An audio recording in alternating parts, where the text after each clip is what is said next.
Hello students, previously we were discussing about the boundary value problems, है ना।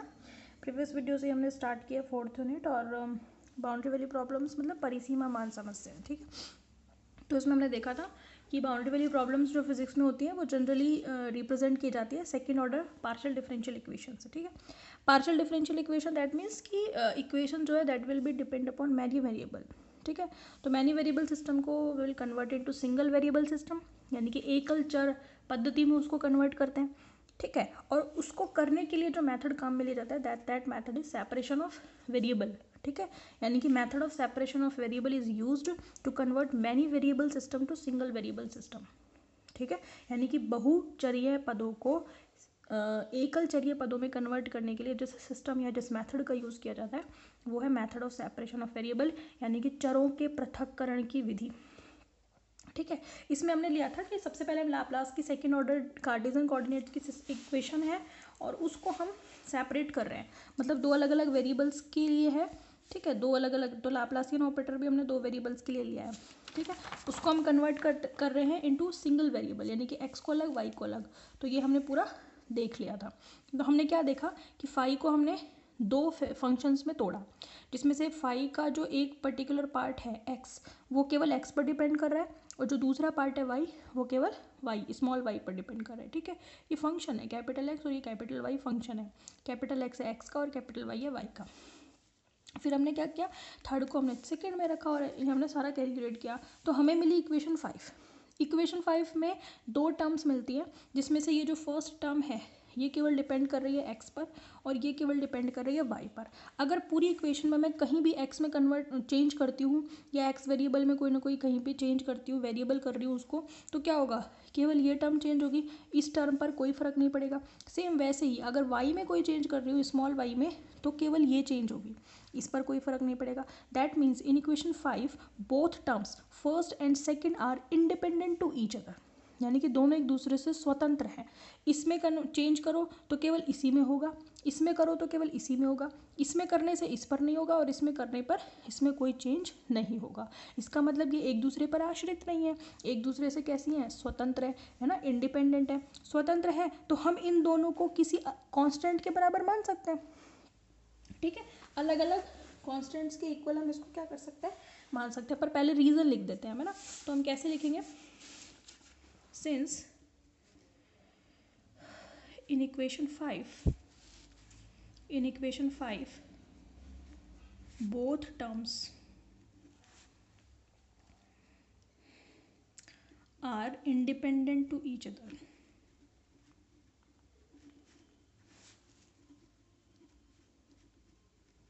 ठीक है। हम बताएंगे फर्स्ट टर्म कौन सी है, x double dash upon x. इसको मैं ऐसे भी तो लिख सकती हूँ ना, कोई दिक्कत थोड़ी। एक्स डबल डैश का मतलब दो बार एक्स का एक्स के रेस्पेक्ट में डिफरेंशिएशन, जब एक्स के रेस्पेक्ट में होता है तो उसको हम डैश से ही तो लिखते हैं, ठीक है। इधर इसको मैं लिख सकती हूँ Y double dash upon Y, और सिंपल फॉर्म में आ गया। इसको डाल दो 5, इसको मत डालो, ठीक है। First term x double dash upon x है ना, इसका मतलब ये क्या है, depends upon only x variable, depends upon only x variable, whereas second term y double dash upon y depends upon only y variable, ठीक है। therefore we can assume both terms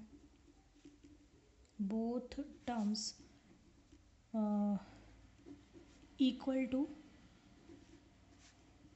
any constant, ठीक है। जब वो एक दूसरे पर depend ही नहीं कर रही है तो इसका मतलब क्या है, इसको किसी कांस्टेंट के बराबर मान लो, इसको किसी कांस्टेंट।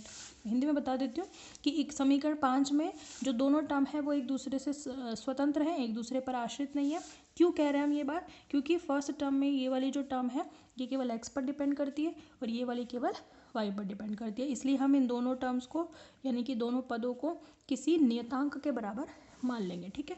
तो हम क्या मानेंगे, हम मानेंगे let X double dash upon X that will equals to k1 square, ठीक है, k1 स्मॉल वाला है और y double dash upon y को हम मानेंगे k2 स्क्वायर। दोनों को अलग अलग कॉन्स्टेंट्स के इक्वल हमने मान लिया, ठीक है। अब जो है ये है 6, इसको मैंने डाल दिया 7, ठीक है। 6 और 7 को मैं 5 में रख दूँ, कोई दिक्कत थोड़ी है, रखो तो सही। आप पहले 6 और 7 को 5 में रखोगे तो क्या आएगा, k1 square plus k2 square is equals to 0। इसका मतलब क्या आएगा कि k1 square is equals to minus k2 square, इसको मैंने मान लिया k स्क्वायर के इक्वल। भाई दोनों बराबर है ना, अपोजिट है बट, ठीक है, तो मैंने उनको एक अलग कांस्टेंट k स्क्वायर के इक्वल मान लिया। तो जहाँ पे k1 स्क्वायर है वहाँ पे मैं k स्क्वायर रख सकती हूँ और जहाँ k2 स्क्वायर है वहाँ पे माइनस k स्क्वायर रख सकती हूँ। ये माइनस उठ के यहाँ आ जाएगा।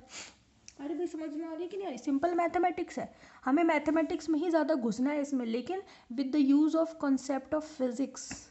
मैथमेटिकल फिजिक्स है ही ये। क्या करना है, मतलब लेना पूरी हर चीज़ मैथमेटिक की फॉर्म में, बट उसको करना कैसे है, with the concept of physics. समझना है कंसेप्ट ऑफ फिजिक्स के, मैथमेटिक्स तो चलती रहती है, ठीक है। मैथमेटिक्स में तो आपकी जितनी अच्छी प्रैक्टिस है उस चीज़ को आप उतने तरीक़ों से कर सकते हो, ठीक है। इसी चीज़ को करने के कई तरीके हो सकते हैं क्योंकि ये मैथ है, ठीक है, लेकिन कंसेप्ट फिजिक्स का जो है वो वही रहेगा। समझ में आ गई बात, ठीक है। अब आ जाओ, कहाँ थी मैं, यहाँ थी।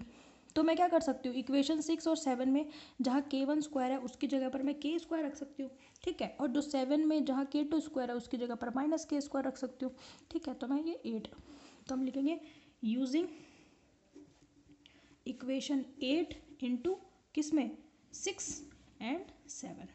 मतलब 8 को मुझे किस में यूज़ करना है, 6 में और 7 में यूज़ करना है। पहले 6 में यूज़ करूँगी, तो 6 में यूज़ करूँगी तो क्या आएगा, is equals to k square.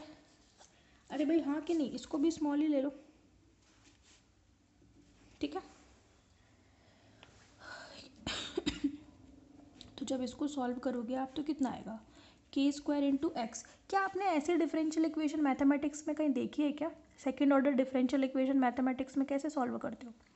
पता नहीं आपने अब तक पढ़ी है कि नहीं पढ़ी, शायद सेकेंड ईयर में ही आती है सेकेंड ऑर्डर की डिफरेंशियल इक्वेशन। अगर नहीं आई है तो आगे आ जाएगी कि कैसे सॉल्व करते हैं, ठीक है। मैं बता देती हूँ थोड़ा बहुत आपको।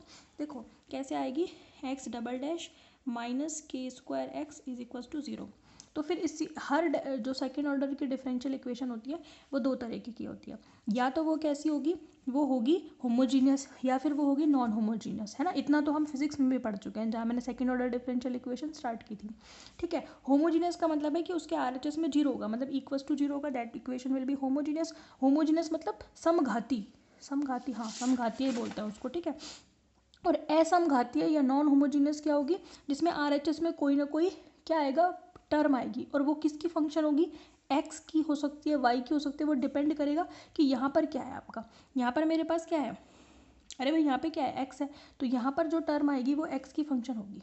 समझ में आ गई बात आपको? अगर यहाँ वाई होता तो वाई की फंक्शन होती, ठीक है, समझ में आ गई, ठीक है। तो ये जो हमारी डिफरेंशियल इक्वेशन है, सेकेंड ऑर्डर डिफरेंशियल इक्वेशन, अगर वो होमोजीनियस है तो उसका सिर्फ निकलता है सी एफ, इसको हम बोलते हैं सी एफ को क्या बोलेंगे, ठीक है, सी एफ को बोलते हैं कॉम्प्लीमेंट्री फंक्शन, कॉम्प्लीमेंट्री फंक्शन, ठीक है। हिंदी में बोलते हैं पूरक फलन, मतलब मेथड है ये। और अगर ये तो कब होगी, जब होमोजीनियस होगी, जब होमोजीनियस होगी या समघाती होगी तो केवल सी एफ निकलेगा। कैसे निकलेगा बताऊंगी, अभी पहले इंट्रोडक्शन दे दूँ। फिर आर एच एस में अगर मेरे पास कोई टर्म है तो फिर सी एफ तो निकलेगा ही, साथ साथ में निकलेगा पी आई। पी आई को बोलते हैं पर्टिकुलर इंटीग्रल, पर्टिकुलर इंटीग्रल, ठीक है, निश्चित समाकल, ठीक है। हालांकि आपको जो मैथमेटिक्स में सर पढ़ाएंगे तो पूरा डिटेल में और मेरे से अच्छा बताएंगे वो इस चीज़ को, लेकिन मैं थोड़ा सा बता रही हूँ जितना आपके फिजिक्स के हिसाब से आपको ज़रूरी है वो बता रही हूँ, ठीक है।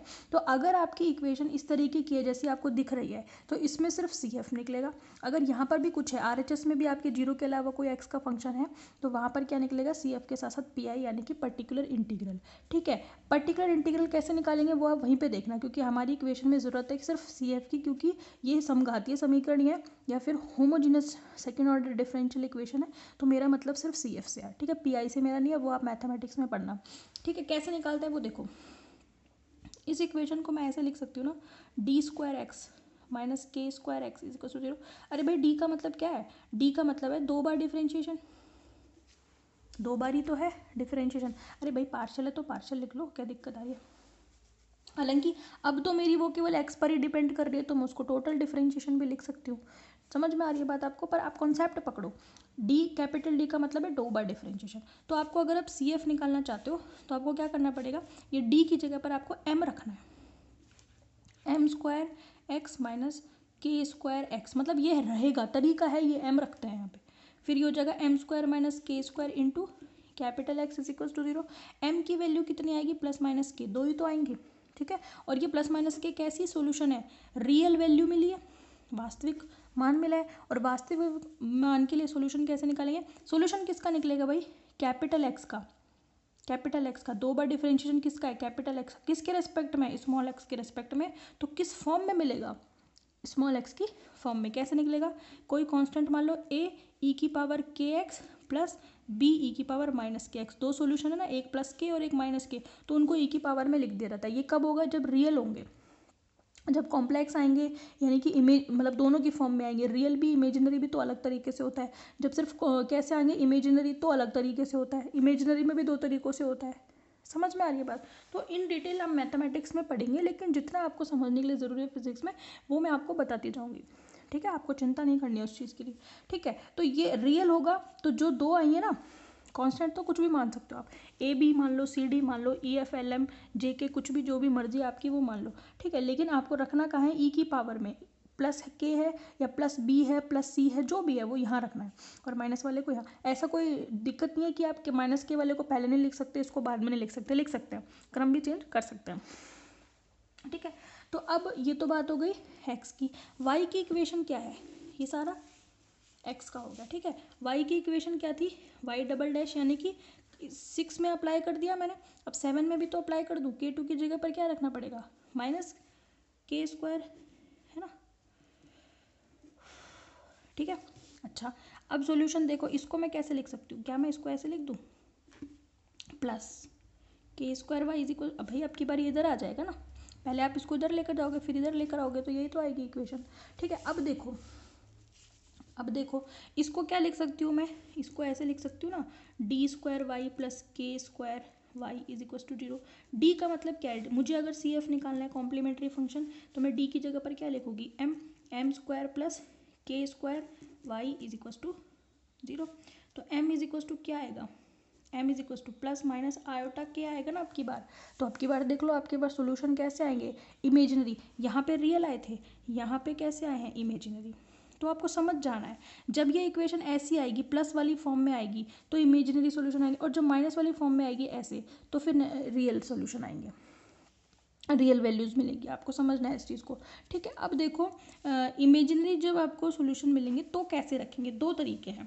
पहला है ना, अब सॉल्यूशन किसका मिलेगा भाई, d2 का मतलब क्या है, d2y का मतलब क्या है कि कैपिटल Y का 2 बार डिफरेंशिएशन स्मॉल y के रेस्पेक्ट में, तो सॉल्यूशन आएगा y का किसकी फॉर्म में आएगा, स्मॉल y की फॉर्म में, यानी कि जिसके रेस्पेक्ट में डिफरेंशिएशन कर रहे हो, ठीक है। तो कैसे लिखोगे, यहाँ पे a भी माना, यहाँ c मान लो, c e⁻kx plus d e⁻−kx, simply ऐसे भी रख सकते हो, समझ में आ गई।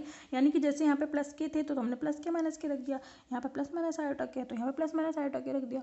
दूसरा, या फिर हम ऐसे भी लिख सकते हैं, कैसे लिख सकते हैं, c साइन kx प्लस d कॉस kx, तो साइन और कॉस की फॉर्म में भी रख सकते हैं, मतलब साइन के साथ रख दो जो भी आपके पास क्या है, और कॉस के साथ रख दो, लेकिन आयोटा नहीं लगाएंगे यहाँ पे, ये ध्यान रखना, यहाँ पे ऐसे नहीं लिखेंगे साइन आयोटा kx, नहीं, वो आयोटा को कौन रिप्रेजेंट कर रहा है, साइन। अब ऐसा क्यों होता है, इसका भी वो है रीज़न कि क्यों मैंने इसकी जगह पर ये रखा, क्यों मैंने इसकी जगह पर ये रखा, इसको आप पूछना मैथमेटिक्स वाले सर से, वो बताएंगे, लेकिन हिंट मैं आपको दे देती हूँ।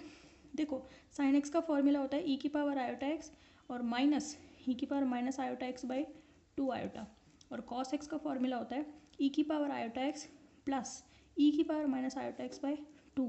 अब आधे सोच रहे होंगे मैडम ने गलत लिख दिया, जो आप सोच रहे हो ना फॉर्मूला वो हाइपरबोलिक का होता है, ठीक है। अब मुझे पता है आधों के दिमाग में आ गया होगा ये वाले बात। जब हम साइन हाइपरबोलिक एक्स लिखते हैं ना, वो भी बता देती हूँ। साइन हाइपरबोलिक एक्स ये बेसिक फॉर्मूलाज है जो पता भी होने चाहिए आपको।